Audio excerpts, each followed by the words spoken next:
오늘 우리 주일 예배 시간을 통해서 우리 성경에 관한 말씀을 우리가 증거받았습니다. 성경은 하나님의 말씀이고 그 하나님의 말씀은 권능이 있는 줄로 믿습니다. 그래서 읽는 자, 듣는 자, 그리고 행하는 자가 하나님의 놀라운 복을 누리게 되는 줄로 믿습니다. 그 말씀을 쫓아가는 저와 여러분이 되기를 원하거든요. 그런데 성경을 읽을 때 한번 질문해 보도록 하겠습니다. 성경을 읽을 때 언제나 은혜를 누리십니까? 다시 한번 질문해 볼까요? 여러분, 성경 읽을 때 언제나 은혜를 누리십니까? 저는 감히 죄송합니다. 저는 아닙니다. 성경을 읽을 때 어떤 날은 때로는 은혜가 있기도 하지만 또 어떤 날은 때로는 목사임에도 불구하고 이게 도대체 무슨 말이야? 라고 하는 때도 있습니다. 그 은혜를 누리지 못할 때도 있는 거예요. 매번 읽을 때마다 성경이 우리에게 넘치는 은혜를 주면 너무나 좋겠는데 때로는 그러지 못할 때도 있는 것이 사실입니다. 제가 그 김유비 목사님 이라고 하는 분이 있어요. 김유비 목사님이 쓰신 나를 돌보는 시간이라는 책이 있습니다. 이 책을 읽는 중에 성경을 어떻게 읽을까, 오늘 성경이 이런 말씀이다, 이런 것이다라고 여러분이 오전 시간에 말씀을 들었잖아요. 그리고 나서 이 성경을 읽어야 되는데 가끔 이런 질문들을 받곤 합니다. 어떻게 읽어야 될까요? 성경을 여러분 어떻게 읽어야 될까요? 여러 가지 방법들이 있어요. 제가 우리 청년들에게 묵상 훈련을 시키면서 청년들, 청소년들에게 묵상 훈련을 시키면서 쉽게 설명할 때는 이렇게 설명했습니다. 제가 우리 성도님들에게도 몇 번 소개해 드렸는데요. 이가탄 선전에 옛날에 송대관하고 누구죠? 그 앙숙인 태진아 나와가지고 뭐라고 하죠? 씹고 듣고 맛보고 즐기고 하나님의 말씀을 그렇게 읽어라. 하나님을 씹고 뜯고 맛보고 즐기는 데까지 갈 수 있도록 말씀을 묵상해라. 이렇게 얘기하기도 하고요. 본문을 여러 번 읽어라. 큐티책을 주면서 해설을 먼저 읽지 말아라. 뭐 이런 여러 가지 방법들을 이야기를 해주고는 했습니다.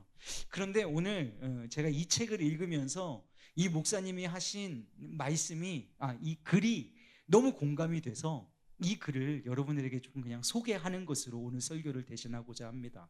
자, 한번 제가 그대로 읽어볼게요. 앞에 화면에 나올 겁니다. 제가 그대로 한번 읽어보도록 하겠습니다. 말씀을 읽어도 은혜가 없다는 사람을 만납니다. 내가 제대로 이해했다면 이런 말이겠죠. 예전에는 말씀을 읽으면 마음이 뜨겁고 감동이 되었는데 요즘은 하나님께서 주시는 은혜가 없어요. 그러니까 말씀을 읽고 있는데 읽어도 은혜가 없다는 거예요. 근데 이 말 뜻은 뭐냐면 예전에 하나님 말씀을 읽을 때 은혜가 넘쳤는데 요즘은 말씀을 읽어도 내게 은혜가 있지 않다라는 말이라는 거예요. 자, 그 다음에 은혜가 없으면 조급해집니다. 만회할 방법을 찾지요. 뭔가 잘못되었어. 그러니 은혜가 없지. 그리고는 불안 요소들을 하나 둘 제거하기 시작합니다. 거리끼는 게 없나 계속 살핍니다. 그렇게 제거하고 살피다가 우리 인생이 지치면 드디어 우리의 본색이 드러나죠. 슬슬 화가 나고 분노가 치밉니다. 내가 이렇게까지 했는데도 안 되네. 어떻게 이러실 수가 있지? 어떻게 해봐도 은혜가 되지 않는 거예요. 나는 묵상과 글쓰기가 닮았다고 생각합니다. 남이 쓴 글을 읽기만 할 때는 전혀 몰랐던 게 있어요. 글을 잘 쓰려면 특별한 영감이나 재능이 필요하다고 생각했거든요. 그래야 특별한 글을 쓸 수 있다고 생각했어요. 잘못된 생각이었습니다. 틀린 말이에요.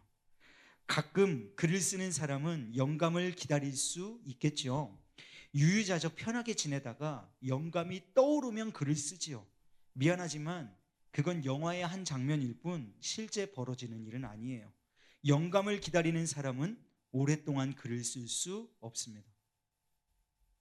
이 대목이 지금 이해가 가시나요? 예. 영감이 떠오를 때 글을 써야지라고 생각하는 사람은 글을 잘 못 쓴다는 거예요. 그냥 잘못된 생각이라는 말입니다. 자, 그 다음 한번 보세요. 매일 글을 쓰는 사람은 저마다 자신만의 습관이 있어요. 절제된 삶을 살면서 공장처럼 일정 분량의 글을 매일 찍어냅니다. 영감 따위는 믿지도 기다리지도 않아요. 그런데 어떻게 매일 글을 쓰나요? 특별한 비결이라도 다 같이 읽어볼까요? 없어요. 그런 거 없습니다. 그냥 쓰는 겁니다. 죽이 되든 밥이 되든 그냥 써내려가는 겁니다. 반복하다 보면 가끔 놀라운 일을 겪어요. 내 수준을 넘는 특별한 생각이 떠오르죠. 아마 이런 걸 영감이라고 부르나 봅니다. 그러나 아쉽게도 영감은 내가 통제할 수 있는 게 아닙니다. 그냥 왔다가 사라져요. 붙잡아 두고 싶지만 어쩔 수 없어요. 인정할 건 빨리 인정하는 게 나아요. 아, 내가 글쓰기와 묵상이 닮았다고 했죠. 나는 매일 글을 쓰기 전에 항상 성경을 읽습니다. 특별한 은혜가 없어도 매일 꾸준히 읽지요. 마음이 메마르지 않았나 이런 고민은 아예 하지도 않습니다. 하루 세끼 밥 먹듯이 그냥 앉아서 말씀을 섭취해요. 야금야금 잘 씹어 먹습니다. 매일 말씀을 읽다 보면 가끔 폭포수 같은 은혜가 느껴집니다. 매일이 아니라 아주 가끔. 성경을 펼칠 때마다 은혜가 있기를 바라지요. 하지만 그건 내 바람일 뿐 현실이 아니에요. 내가 통제할 수 없잖아요. 은혜를 만들어낼 수도 없고 쥐어짜도 발버둥 쳐도 소용없어요. 그건 선물이거든요. 하나님께서 주시는 선물. 누구나 선물을 보내야 받을 수 있죠. 아까 했던 질문을 다시 해볼까요? 어떻게 성경을 매일 읽나요? 비결이라도 없습니다. 그냥 읽는 겁니다. 은혜가 있든 없든 매일 성경을 펼쳐야 평생 동안 읽을 수 있습니다. 매일 내리는 비는 장마, 가끔 내리는 비는 단비. 둘 중 하나 선택하려면 나는 단비가 좋습니다. 매일 비가 내리면 비의 소중함을 모를 테니까요. 자책은 이제 그만. 한번 다 같이 해보실까요? 자책은 이제 그만. 그냥 성경을 펼치세요. 한 번 더 눌러주시겠어요? 자책은 이제 그만. 그냥 성경을.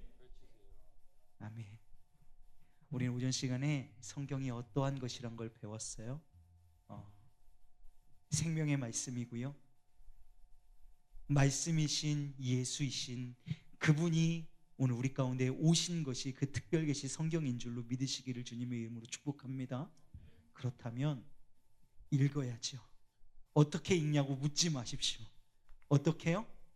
그냥 읽는 겁니다. 그냥 읽는 거예요. 다 이해하려 들지 마십시오. 성경을 여러 번 읽어도 이해되지 않는 부분들이 새롭게 떠오르고요. 이해했다고 생각했는데 이해되지 않았던 부분도 떠오르고요. 어제는 은혜가 아니었는데 오늘은 은혜인 부분도 떠오르고요. 어제는 은혜였는데 오늘은 지나가는 부분도 생깁니다. 그냥 읽으십시오. 그리고 그날 그날 주시는 은혜의 족한 줄 알고 그 말씀을 읽어 내려가십시오. 아주 노인도 아주 어린 아이들도 성경을 읽습니다. 읽으면 사는 줄로 믿습니다. 말씀 자체가 권능이기 때문인 줄로 믿어요. 한 가지 이야기만 말씀드리고 마무리하겠습니다. 여러분, 한 집사님 가정에 우울증을 겪고 있는 아들이 살고 있었답니다. 대인기피증을 겪게 되고요. 집안의 방 안에 갇혀서 방 안에서 컴퓨터로 게임하는 일에만 몰두하고 화장실도 잘 나오지 않는 그런 친구였대요. 밥도 엄마가 이제 상을 차려주면 상만 갖고 들어갔다가 다시 내놓고 하는 그런 친구였답니다. 근데 어느 순간 엄마가 안 되겠다라는 생각을 했대요. 그리고 엄마가 매번 말씀 묵상을 하시고 그 말씀 중에 자신에게 은혜가 되었던 말씀을 직접 필사를 해서 밥상에다가 밥그릇 위에다가 이렇게 포스트잇 같은 것으로 붙여가지고 상을 하고 빼오고 상을 넣고 빼고를 계속했답니다. 첫 한 달은 들어갔던 말씀이 그냥 다시 나오더래요. 붙은 채로. 그런데 또 한 달이 지나니까 그 포스트잇으로 붙여놨던 게 원래 붙여졌던 있던 자리가 아니라 다른 곳에 상에 붙여서 나오기 시작했답니다. 그리고 나서 그 후에 그 종이가 들어가긴 했는데 나올 때는 그 종이가 나오지를 않더래요. 그리고 나서 나온 것은 종이가 아니라 그 청년이었다라고 얘기를 하더라고요. 여러분, 그 청년이 그 말씀이 무슨 뜻인지 알아서 그를 치유했을까? 저는 그렇지 않다고 생각합니다.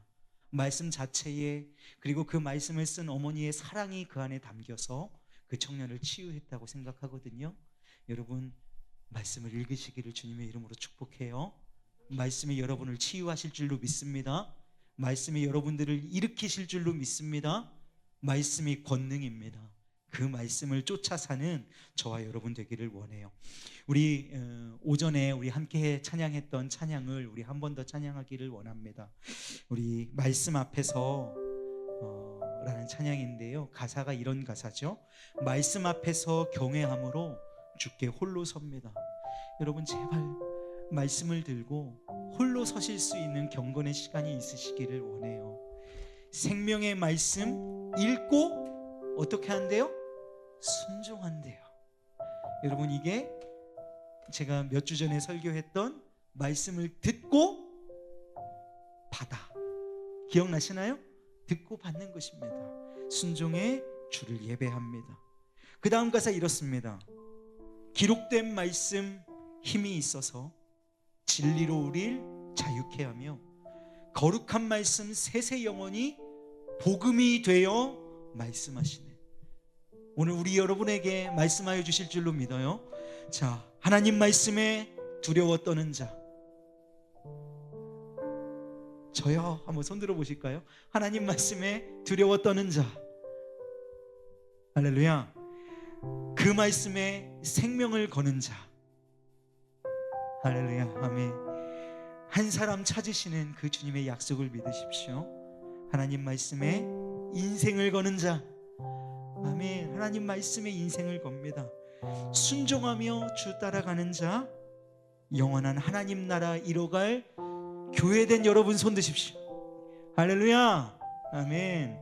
교회, 주의 교회여 일어나라. 인생이 말씀으로 일어나시기를 주님의 이름으로 축복합니다. 우리 말씀을 기억하면서 우리 함께 찬양하며 나아가도록 하죠.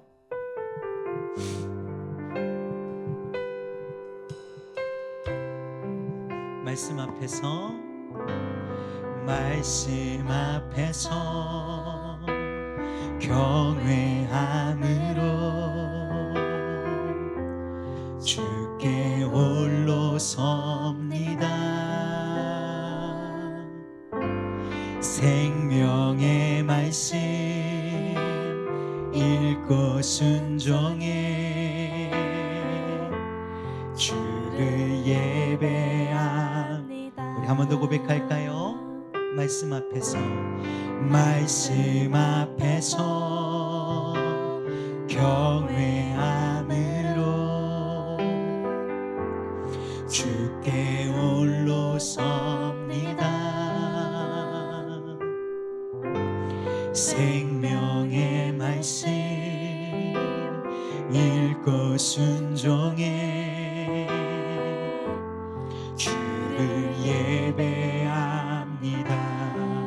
기록된 말씀, 기록된 말씀 힘이 있어서 진리로 우리 거룩해 하며 거룩한 말씀 세세 영원히 복음이 되어 말씀하시네. 하나님 말씀에 두려워 떠는 자, 그 말씀에 생명을 거는 자 한 사람 찾으시는 주님의 약속을 믿어 하나님 말씀에 인생을 거는 자 순종하며 주 따라가는 자 영원한 하나님 나라 이뤄갈 주의 교회요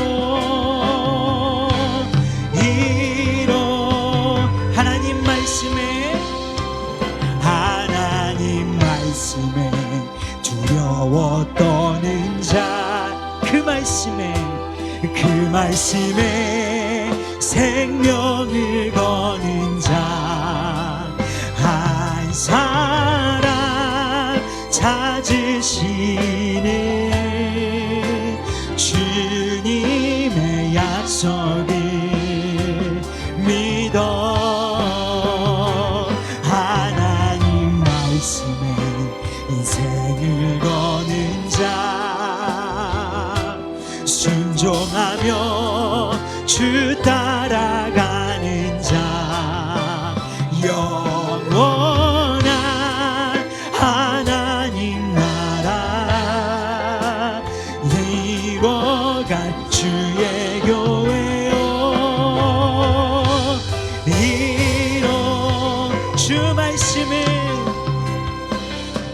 주 말씀은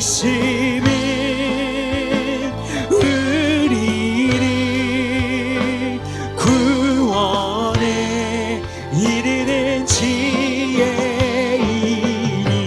목숨과 내 뜻 다해 그 말씀에